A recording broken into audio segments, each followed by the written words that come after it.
Campana's First Nighter program.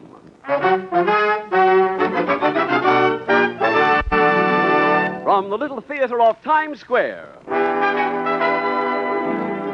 Starring Olin Soule and Barbara Luddy with an all-star cast presented by Campana, the quality name in cosmetics.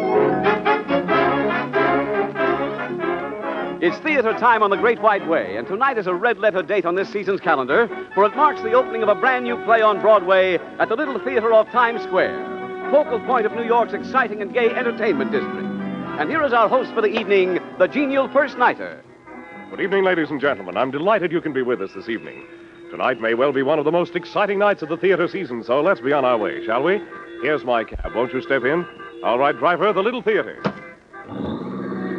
Up Broadway, across 42nd Street, and into the famous Times Square district, a sparkling wonderland of millions of electric lights and swirling happy crowds. And over there, where the lights are brightest, is the Little Theater. Well, here we are.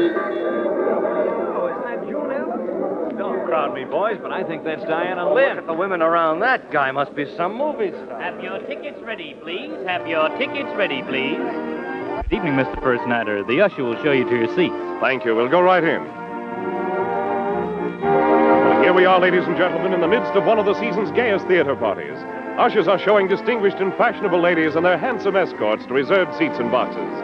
And each glamorous lady coming in seems to cause more of a flurry than the last one. I see Frank Worth and the famous First Nighter Orchestra in the pit. But to this evening's play, the program says it's a comedy mystery entitled The Tin Box. The author is Gene Cromhurst. In the leading roles are Olin Soule and Barbara Luddy. The part of Louis Lindstrom, an unemployed waiter who loves mystery shows, will be played by Mr. Soule, and Miss Luddy will take the part of his wife, Gladys. Supporting this talented pair will be Willard Waterman, David Ellis, Larry Dobkin, and other equally famous names. Now the house lights are being dimmed, and in just a moment we'll hear the play. Curtain, first curtain. There's the signal for first curtain. The house lights are out, and here's the play. Louis, the way you're doing it, you ain't never going to have your own restaurant. I think the only way to save money is for you to go to work. Well, go back to sliding plates along a counter? Where's that going to get us? Louis, I don't see how you're ever going to open a restaurant without money. Gladys, did you ever study finance? No. Did you ever read about how the smart people got where they are? By not working? They don't use their own money. They don't. No. They always operate with somebody else's money. That's how it's done, and that's how I'm going to do it. Well, it don't sound honest to me, Louis. I got a responsible job. I'm a cashier. I handle money. I can't afford to get mixed up in anything crooked, or I'm through being a cashier for the rest of my life. And then where are we? Look, Gladys, it isn't crooked, see? It's plain everyday business. There's no sense in using your own money when you can just as easy use somebody else's. Whose else's? I don't know yet. I'm working on it. I'm working all the time, Gladys. Up here, not with my hands. That's what counts brain work. I listen to mystery shows, I think, and I read all the time. What do you read? Want ads, mostly. Business opportunities. Paper's full of them every night. Personally, I think the help-wanted mail columns is more practical. Yeah, that reminds me. I got to go after tonight's paper. Hey, leave me have a nickel, would you, Gladys? Okay, take it out of my purse. How about a little extra for a cigar? Well, make it a nickel cigar. People won't know the difference unless they get close. 5, 10 cents. Yeah, I'll be right back. Well, be careful. There's been a lot of hold-ups lately. Who'd hold me up? Nobody'd hold me up except for a laugh. Sometimes people get slugged in between laughs. So hurry back. Sure, Gladys. I'll take the shortcut through the empty lot.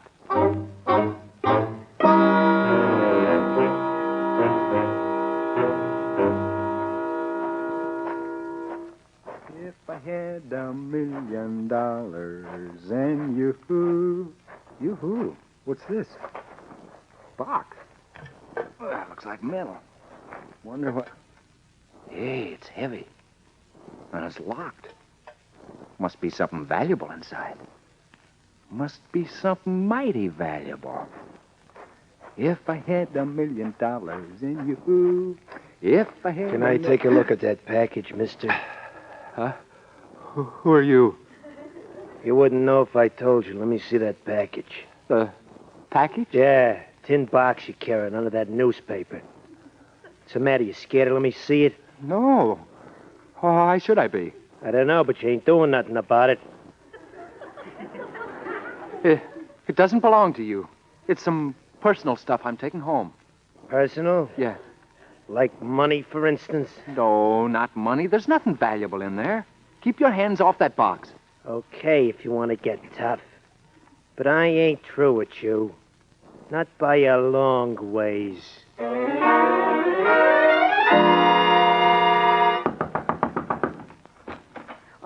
All right. What's the idea? You scared me out of my wits with that pounding. Hey, leave me in, Gladys. Close the door. Who's keeping you out? What's that you're carrying under the newspaper? That's what I'm going to find out. Hey, give me the hammer and a chisel, quick. The hammer and chisel? What for? I'm going to pry this box open. Hurry up, will you? Sure, Louie, sure. You act like you just robbed a bank. I never saw you that excited in my life. Come on, make it snappy, Gladys. I will. What are you doing now? Pulling down the shade. Why? I got my reasons. Hurry up, will you? Here. Oh, thanks. What's this all about anyway? Where'd you get that box? You didn't rob a bank, did you? No, I didn't rob a bank, did I? I found this in the empty lot right across from a Banner shoe factory. Well, what are you so excited about? It's probably full of old banana peels. Banana peel. It's full of money, that's what it's full of. How do you know? Because a tough-looking gunman tried to take it away from me. A gunman? Yeah. He had a gun under his coat. I seen it when he lifted his arm to grab the box. How do you know what was in it? He knew. Don't ask so many questions. How else do I find out anything? Gladys, he wanted the box because he recognized it, see? And he said something about there being money in it. Stolen money, maybe. Don't get mixed up in anything like that, Louie. Stop worrying, will you? Leave me do all the worrying and all the thinking, and we'll both be rich. All right, if you say so. Just a simple little snap lock. Ought to open with about one more good push. There, that does it. Louie, it is money. The box is full of new green bills. Yeah, 50s, 20s, 10s, 5s. They're all in bundles. Hey, let's see how much there is. I'll help you count. Here, let me take these. 30, 40, 45. Here, you can count the singles. Hey, look. It's all counted for us. Here's a cashier's slip. Yeah, let's see. It says $10,000. There's $10,000 here. Gladys, $10,000! And the curtain comes down on the first act of tonight's play in the Little Theater of Times Square. Smoking in the outer lobby or downstairs only, please. Smoking. And now, Mr. Keating, will you tell why tomorrow will be such an important day for thousands of ladies? Yes, tomorrow scores and scores of women will make a new discovery about their personal beauty.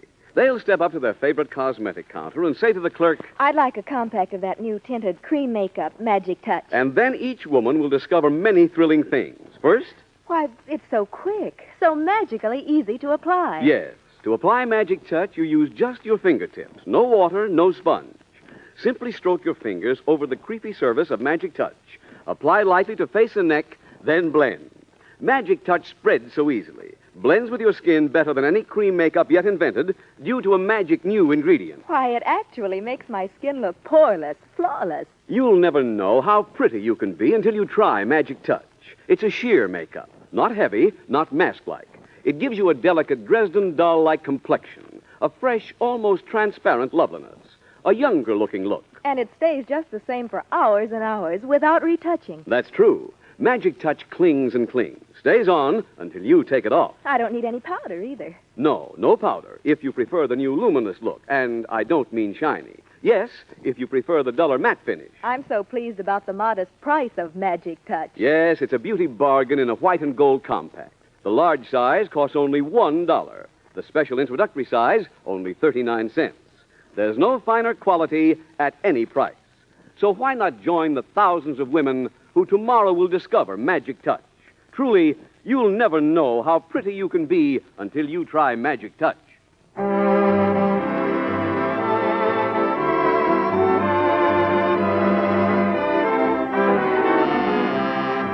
Curtain. Second curtain. The first nighters are hurrying down the aisles to their seats. The lights are dimmed, and here's the second act of The Tin Box. Holy smokes, $10,000. Yeah. Gee, I wish my hands had stopped shaking.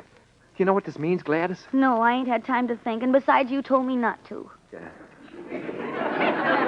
Oh, boy. What a joint, a place I could furnish for dough like that. No smelly hash house like the Regis Cafe. I could fix up a place that'll make the Regis look like the city dump. The Regis is a perfectly respectable family restaurant. Sure. Measly little 20-foot counter and tables for ladies. I'll have a 40-foot counter with a black marble top, 50 tables and upholstered chairs, padded carpets over the whole floor. All for $10,000? Easy. We can get fixtures on credit if we have to. And Gladys, you won't be punching the cash register anymore. No? No. You'll be the cook. But Louis, ain't you going too fast? And maybe we got no right to keep this money. You said it belonged to a gunman. I didn't say it belonged to him. I said he wanted to take it away from me. It's the same thing. He knew what was in the box, so it must have been his. Gladys, where would a gunman get $10,000? Unless he stole it? I don't know, but if he stole it, wouldn't it belong to the people he stole it from? How would we know who he stole it from? No, sir, I think this money rightfully belongs to us. You do? Sure, we got it, haven't we? Huh? Possession is 9 points of the law. Haven't you ever heard that before? No. Oh, only when I was a kid we had a saying, finders, keepers, losers, weepers. Yeah. Well, it's the same thing, only in legal words. Well, just the same, I got an idea the law's a little different when you're grown up. Now, listen, Gladys. I'll explain the law to you. If you find something of value, you got to make a reasonable attempt to locate the owner. You got to take that chance. Of course, if you can't find him, then you're the owner. Even when it's something like $10,000 of stolen money? Are you sure, Louis? No, I'm not sure. Let's look in the paper. Here's the paper you brought home. There ought to be something about it. Let me see it. Louis, look at the headline. Yeah, I see it, Gladys. I see it. John Waverly kidnapped. Oh. Louis, you're shaking so I can't read the small print. Prominent stockbroker kidnapped shortly after midnight this morning. His family's already been contacted by one of the gang. Look, it says arrangements have already been made for the payment of ransom. Payment of ransom? So that's what I stumbled onto. The ransom money. Louis, Huh? what usually happens to a man who's been kidnapped if the kidnappers don't get their ransom money? Oh, they find him dead somewhere. That's what I thought. You got to return this money right away. To who? The Waverleys or the police? Would- And get arrested as one of the kidnappers? Gladys, do you know what you get for kidnapping in this state? The electric chair. Well, how's about a man who stopped you on the street? He's one of the gang. Give the money to him. Where can I find him? Maybe he's still hanging around. That's what I'm afraid of. If he sees me first, I'm as good as dead. Could you sneak it back where you found it? Tonight, for instance, while it's dark. I don't know, Gladys. Gee, I wonder what Sam Spade would do. I think I got an idea. Right now, I could use one. The man who stopped you doesn't know me. I could sneak the money back to the empty lot. They'll probably be watching that spot. You're not going to get yourself shot just because you got a husband who got too grabby. I'll take it over, all right. Only not in that tin box. I don't want to be seen with that. We could wrap the money in some old newspapers. Yeah, that's the thing to do. Louis. Huh? You'll be careful, won't you? If anything happened to you, I'll be careful, Gladys. And you know something? What? I'm beginning to think I'm not near as smart as I thought I was.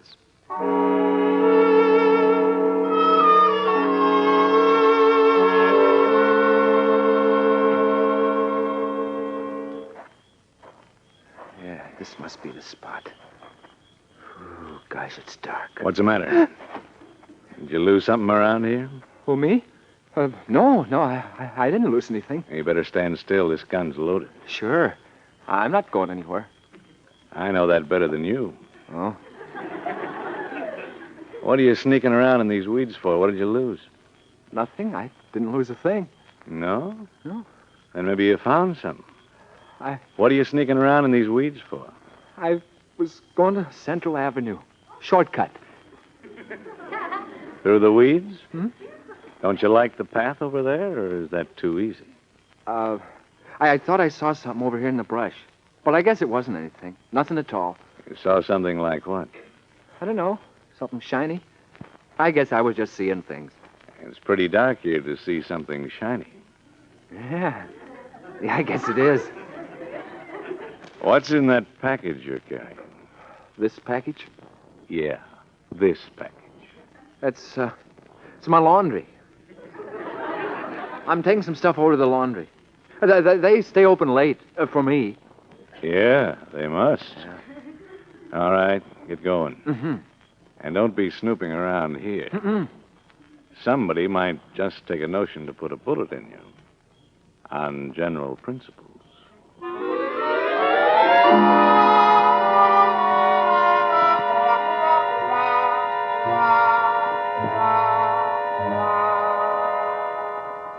It wasn't the same one, Gladys. It was another member of the same mob. Sounded just like the Whistler. Tell you, I'm lucky to be alive. Do you think he suspects you? Of having the ransom money? Yeah. I guess I convinced him, or I wouldn't be here to tell you about it. Those boys would just as soon kill a man as look at him. They'd rather. And that's what they'll do to poor Mr. Waverly if they don't get their money. Don't I know that? They'll never believe the money was left there in good faith. Never in 1,000 years. And the Waverleys don't even know they haven't got it. Maybe we could phone the Waverleys. We could explain how we got it by mistake. The wires are probably tapped. They'd trace the call, and every cop in town would be at my throat before I could move. Who'd believe me, Gladys? Nobody, I guess. No. If I could only get that money back to the Waverleys. Hey, I could enclose a note telling them what happened. Then they'd know what to do, and nobody could trace anything to me. Couldn't you do it by mail? Mail $10,000? Oh. Anyway, there's not that much time. It's got to be done tonight. How? The Waverly's address is in the paper. I tell you, I might get near enough to a window to toss it in, note and all. Sure. Yeah, let's write out a note and I'll get started. There's some paper on the desk, and Louie. Yeah? Be sure to walk on Light Street. Yeah, I'll take a streetcar and I'll have the money wrapped in newspaper, same as before. I'll be safe enough, don't you worry.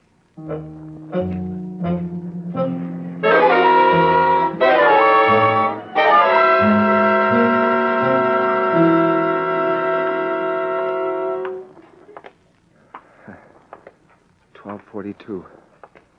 Yeah, this is the place, all right. Just a minute, Hugh. Yeah. Where do you think you're going? I nowhere in particular, officer. No place to go, so you thought you'd drop in the Waverleys, is that it? Not exactly. To tell the truth, I read about the kidnapping and I came here to look around. Oh, one of them morbid sightseers, eh? No, sir. I was really on my way home. But I'd suggest you go there. Yes, sir. Wait a minute. Huh? Now, what's in that package? The package? Yes, the package. It's some old shoes. I walk a lot. Oh, you do? Yeah, I do. Oh, they were out of the regular wrapping paper. Well, all right, Mr. Morbid, keep moving. And should you have any ideas about seeing the back end of the house, you'll find police on all sides. Go on, get moving before you get yourself into trouble.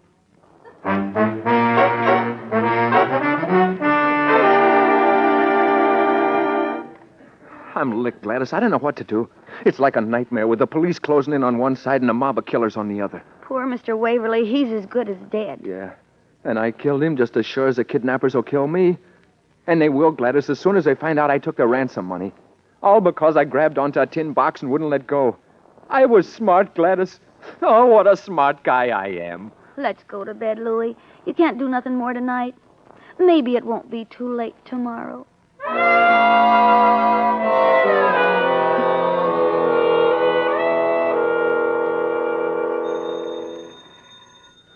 Gee, I wish that'd be Ellery Queen.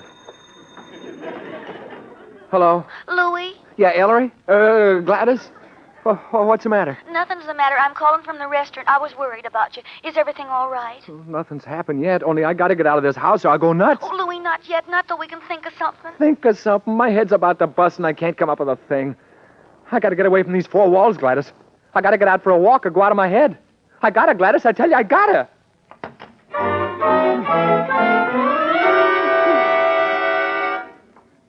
Oh, what can I do? What can I do? Gee, I'm jumpy as a cat. Go! Go away, kitty.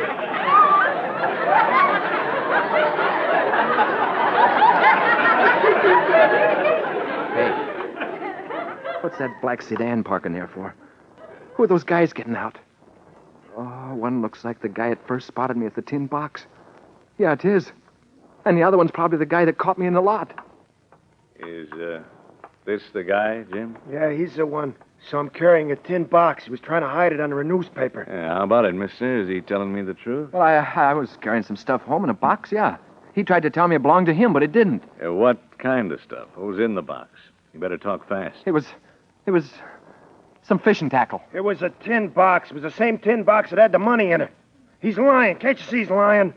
Fishing tackles carried in tin boxes? Yeah, see? Maybe he's telling the truth. Maybe you're lying. And that's a bad thing to do, Jim. No, I'm telling you the truth. He's got the money. Search his flat if you don't believe me. He lives in that red brick building on the first floor. How do you know? Well, I saw him go in. I saw him go to the window and pull down the shade. Sneak. Say, now that I get a good look at you, haven't I seen you someplace before? Well, I don't know. Sure. I remember. In that vacant lot, you were snooping around. Search his house. You'll find out if I'm lying or not. Yeah, maybe and maybe not. Come on, Jim. Let's get back in that car. No. I tell you, I haven't got the money. What are you going to do to me? What are you going to do? Yeah, what are you going to do to... Hey, wait. Leave him alone. I'm the guy you... Oh, he wouldn't listen to me. Oh, doggone it, I've just gone and killed another man.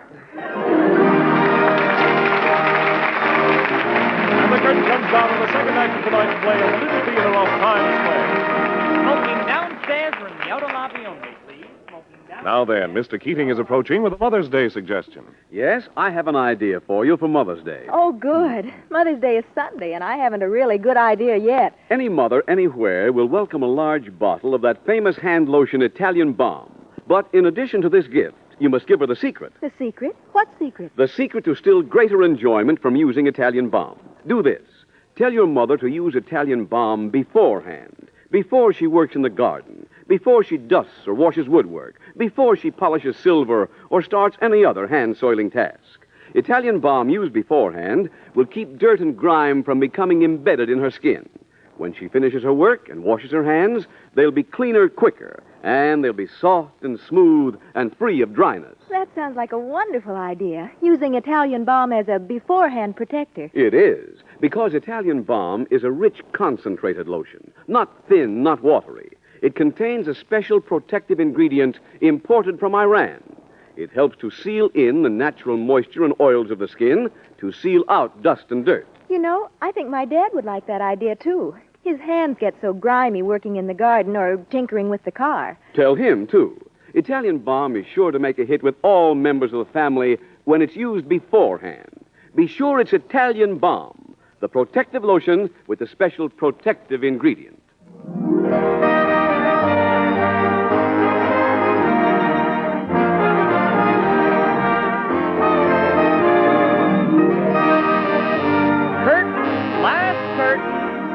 First nighters are all in their seats, ready for the last act. And there goes the curtain.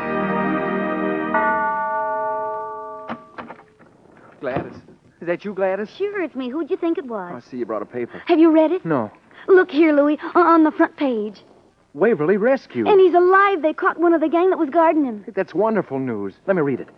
Excellent police work. Huh? Captured kidnapper won't talk, but police expect an early roundup of the rest of the gang. Ain't that a relief? Now we got nothing more to worry about. Gladys, the rest of the gang is still at large, and Waverly can't identify him because it says he was blindfolded. So what? I can identify two of them. One of them's been taken for a ride, but the other one's still alive. I think he's the leader, and he knows I can identify him. How did you get all this information, Louis? The hard way. And you can bet your sweet life that mob leader's pretty desperate by now, too. And that means he's going to try and get me before the police get him. Oh, dear. And I was so happy when I come home.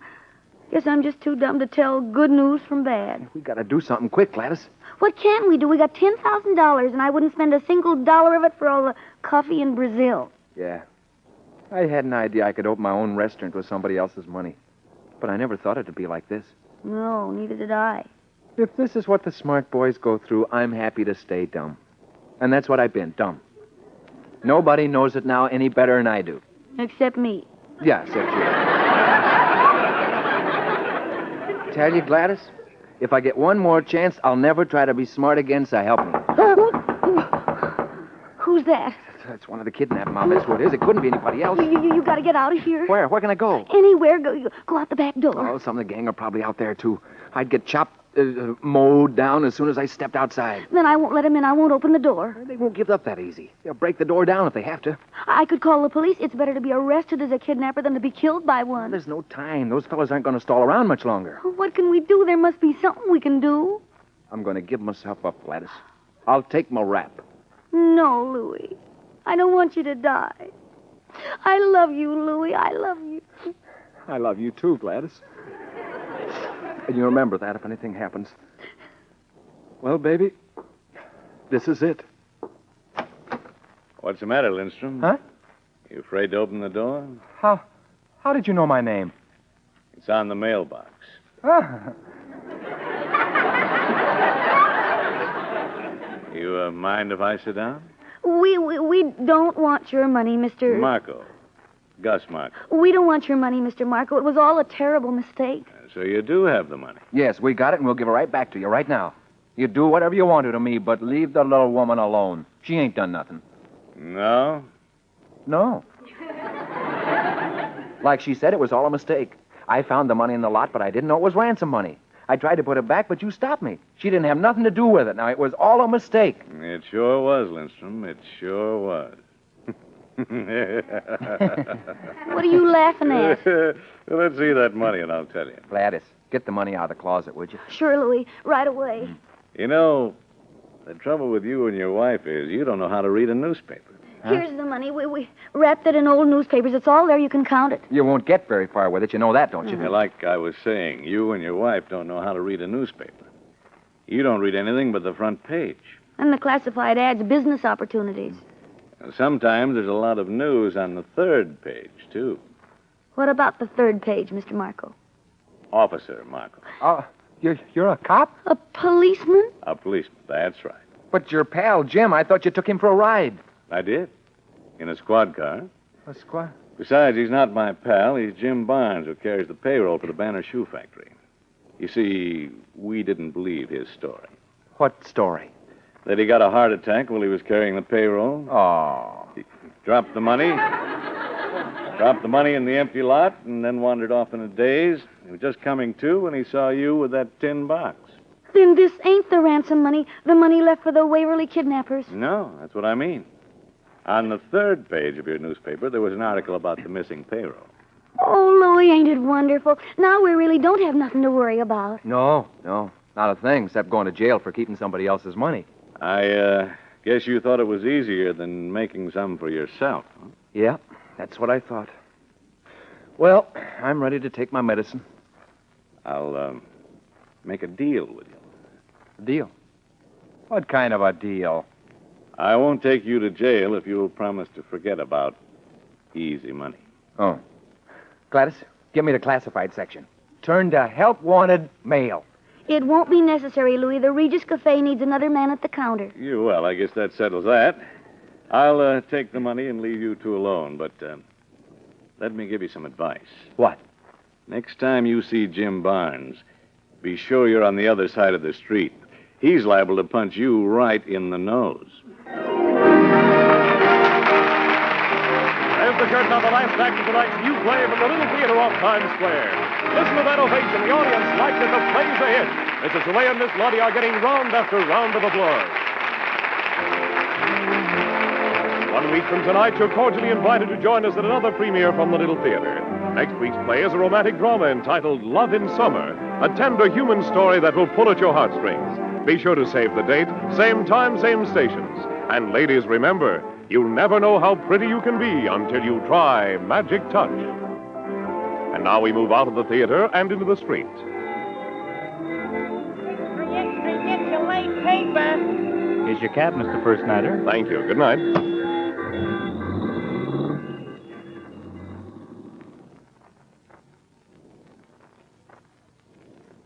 Campana's First Nighter program, starring Barbara Luddy and Olin Soule, is a copyrighted radio feature. Tonight's play was pure fiction and did not refer to real people or actual events. The First Nighter program came to you over CBS, the Columbia Broadcasting System.